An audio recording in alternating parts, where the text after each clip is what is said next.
میرے بھائیوں، سگریٹ سے،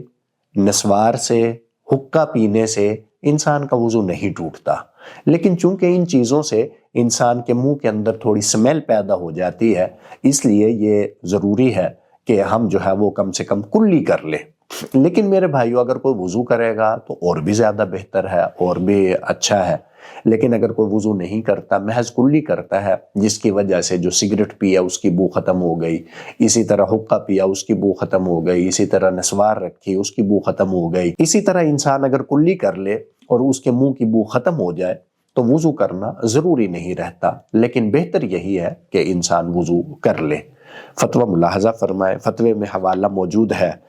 فتاوی شامی کا، اسی طرح حوالہ موجود ہے فتاوی ہندیہ کا، اسی طرح حوالہ موجود ہے الفقہ الاسلامی و ادلتہ کا۔